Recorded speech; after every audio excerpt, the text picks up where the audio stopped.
Siapa yang tak kenal namanya keris, di mana pada masa dahulu keris berfungsi sebagai senjata dalam peperangan. Pada masa sekarang ini keris merupakan benda aksesoris atau ageman dalam berbusana yang memiliki sejumlah simbol budaya atau benda koleksi yang bernilai. Ini pemirsa yang perlu diketahui atau perlu dikenal tentang perawatan keris, pemberian warangan dan minyak pewangi. Hal ini jangan dipandang yang aneh. Biar tidak gagal paham, monggo pemirsa lihat tanpa di skip-skip.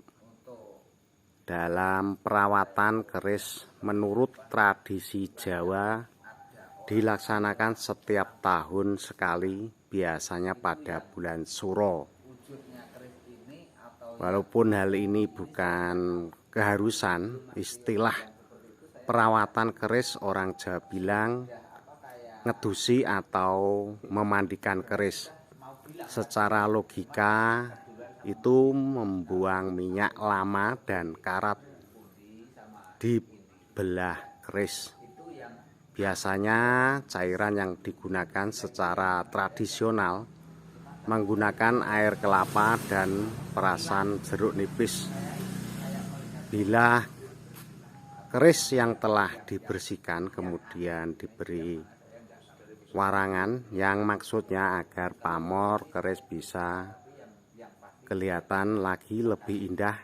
Selanjutnya diberi minyak pewangi untuk melindungi keris. Gini sobat ya, kita kalau berbicara masalah permistisan, perkenian, perkodaman ataupun yang jin yang berada yang menaungi dalam sebuah pusaka, itu kadang itu kita repot ya sebenarnya, repot. Maksudnya repotnya gini loh. Kadang itu ilmu batin, ilmu rasa, ilmu teropong itu kadang gini, cuman saya kalau memang belum ahli bener, itu kadang cenderung halusinasi. Ya. Apa yang kita pikirkan ya, itu akan muncul seperti Tindih ngoten nggih. tindih.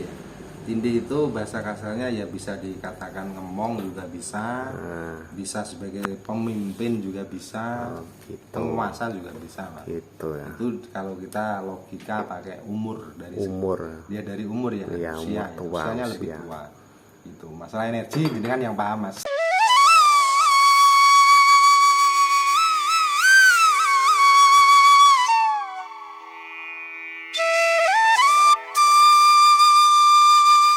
Assalamualaikum warahmatullahi wabarakatuh. Salam seger waras dari Mas Tio. Ini tadi saya nonton live siang hari dari Bang Komet. Hunting berburu pusaka dapat di Randu Blatung. Wah, temuan dari aliran Bengawan Solo. Malam hari ini langsung saya temui beliaunya. Langsung saya temui. Penasaran jenis-jenisnya apa. Wong keris berkarat kok diopeni iki jan iki isine iki apa ngono lho. Aku gumun. Nek penasaran, kita lihat untuk jenisnya. Kita lihat jenis pusaka tersebut. Nah, ini jenis berkarat kandel banget, iso di goleki ngantek teko Randu Blatung. Jenisnya seperti ini. Jenisnya apa? Bentuknya ini seperti alat cocok tanam yang satu ini. Yang satu ini jenis keris. Kerisnya apa? Kelihatan ini juga keris lawas atau mungkin zaman asli kerajaan. Nah, untuk lebih jelasnya kita tanya pada Bang Komet. Kita juga tadi melihat untuk labnya, kita juga mengambil sedikit dari labnya tadi. Ini jenisnya dua pusaka atau habis di hunting di Randu Blatung, jenisnya apa saja ini? Mas Tio, niki Yang pertama, pertama nih kan pusakanya ini kalau tiang kerisan, Iya. orang kerisan ya, orang Iya. suka-suka lebih keris. Nggih. Ini yang dinamakan dengan kudi, Mas. Kudi. Kudi ini namanya kudi. Nah, kudi sendiri secara filosofi ataupun secara maknanya juga banyak, Mas Leo. Nggih. Dan kudi ini juga termasuk cikal bakal yang senjata yang legendaris ya, yang cukup terkenal yaitu kujang, Mas.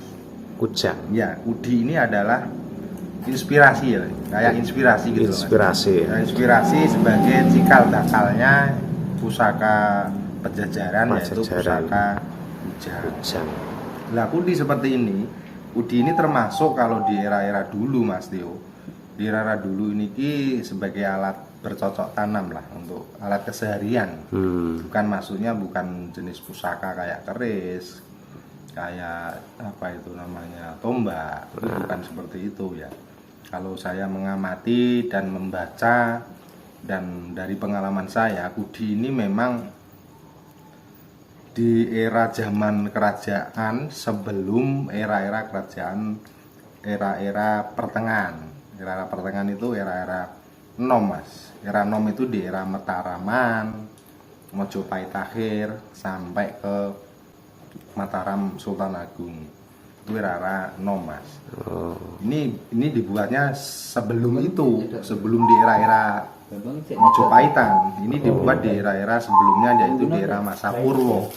Era masa Purwo itu di era zaman kerajaan Singosari, Singosari. kerajaan Purwocarito. Purwocarito. Itu kalau tidak salah itu Pajang juga masuknya di situ. Ini pusakanya, alatnya ya, alat ya. Nah, kalau untuk pusakanya sendiri juga ada, Mas, jenis pusaka yang mempunyai tangguhnya itu di era-era masa Purwo, atau disebut juga terkenalnya itu di era Kabudan. Kabudan. Ya, era Budo, era-era zaman agama Budo ya, Mas ya. Iya, iya. Atau kejawennya itu di era-era zamannya Syekh Semar itu.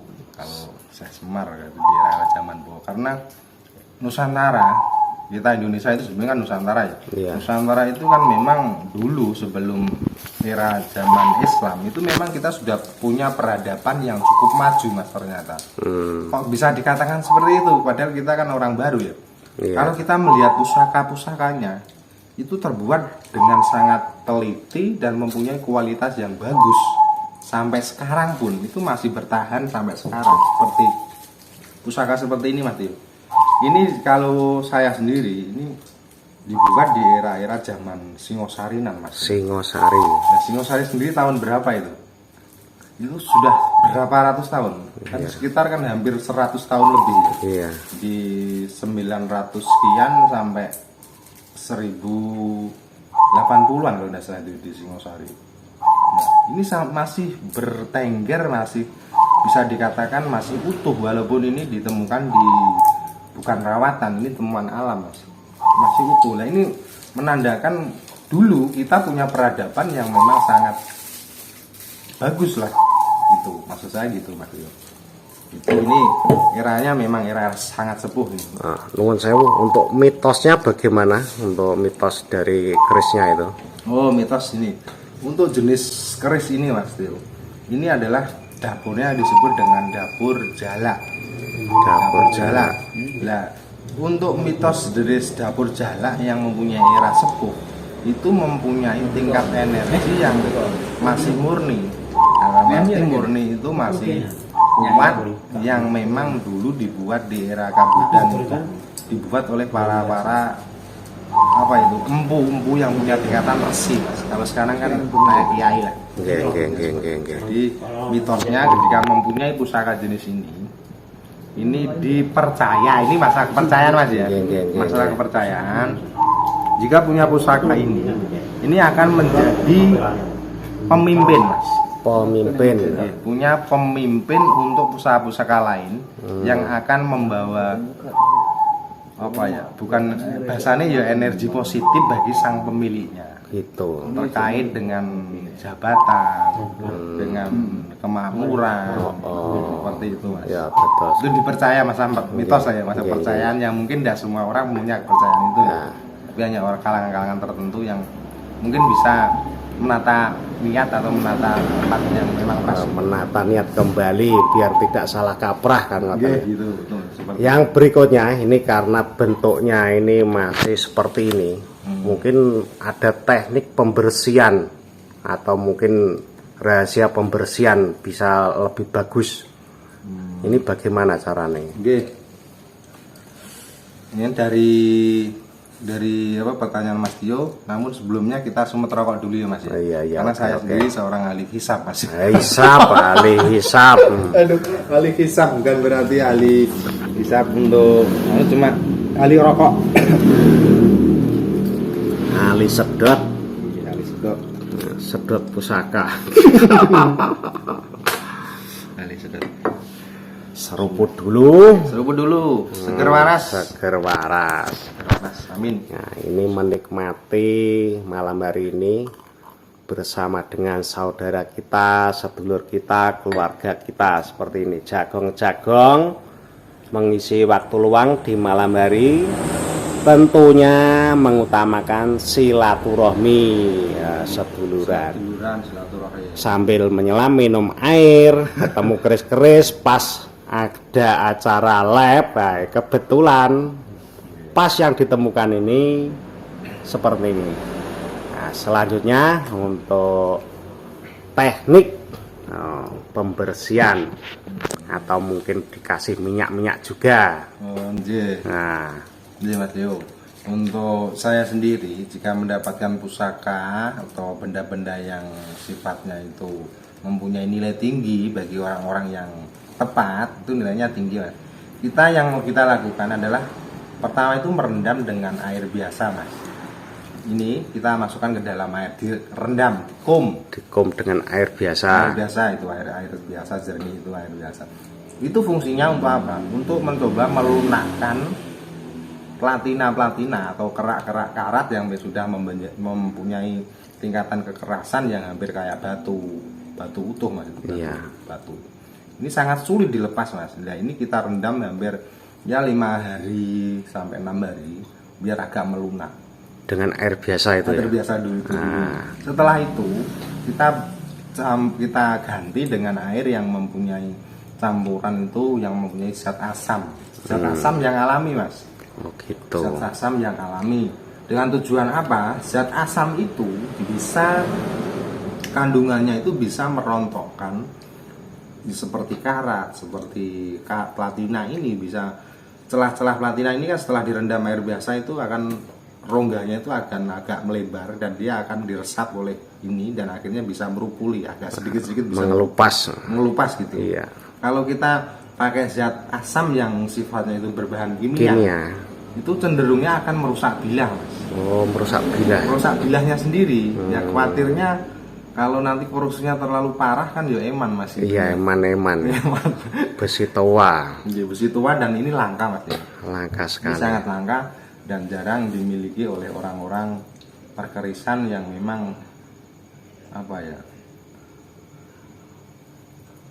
itu namanya? Kapasitasnya yang masih kecil-kecil, maksudnya masih pemula, masih belajar itu enggak jarang lah mempunyai jenis pusaka ini.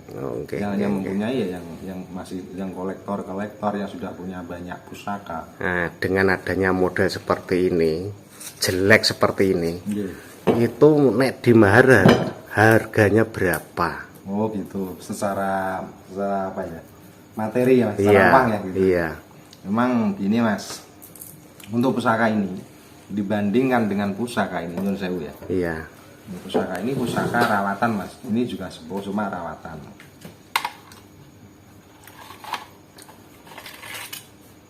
Pusaka ini dibandingkan dengan pusaka ini. Ini secara era beda. Secara era Buddha dan ini adalah rawatan warga, rawatan orang dan ini rawatan alam. Tingkatan dari kelangkaannya sendiri ini sama ini 1:100 Mas. 1:100. Iya. Itu 1:100.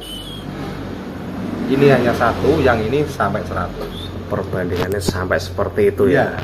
Itu bisa karena ini tingkatan untuk tangguh masa pembuatannya kan ini di era-era zaman Abudan, di era Singosari dan sebelumnya Mas ini. Kalau kita meyakini, bukan meyakini ya, secara penelitian lah. Secara penelitian dan memang barang-barang yang beredar itu memang dari situ. Ini harganya, kalau ini harganya katakanlah 2 juta. Iya. Ini kali 3 Mas. Kali 3. Kalau ketemu orang yang memang kolektornya tingkat tinggi Mas, ini sampai puluhan juta Mas. Puluhan juta ya? Iya, puluhan juta. Dengan tingkatan nanti keutuhannya dan sebagainya. Keutuhannya. Itu sampai puluhan juta. Kalau tepat orang-orang yang memang suka, iya. itu gak iso dinalar Mas. Iya, betul. nalar. Betul sekali. Seperti ini, saya sendiri Mas, saya beli 3 juta Mas. Iya. Saya dan dobos Mas. Iya. Saya tidak bohong. Ini 3 juta beneran. Ini 3 juta. Kalau kita nalar tidak masuk kan? Bagi kita yang tidak suka loh ya. Iya. Yang tidak suka loh. Besi karaten ini. Karaten welek wis remuk 3 juta nggak masuk akal sebenarnya.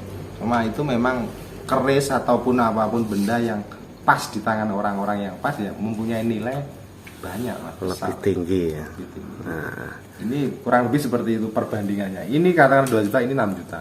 Ini kita dapatkan 3 juta Mas memang. ini belum terawat harganya seperti itu ya.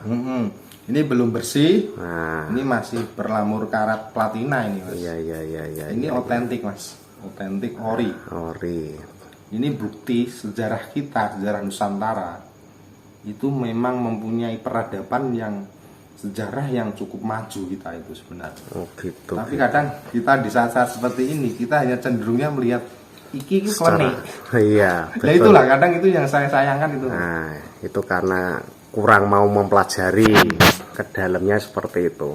Nah, seperti itu kita dibilangnya klenik dan sebagainya. Tapi kalau niatan benar tepat pada orangnya ya ini adalah bukti sejarah kita. Sejarah kita. Betul sekali. Dapat pengalaman yang luar biasa dari Bang Komet. Bang Komet ini seorang YouTuber Tosanaji ya seperti ini. Perburuan keris ini luar biasa.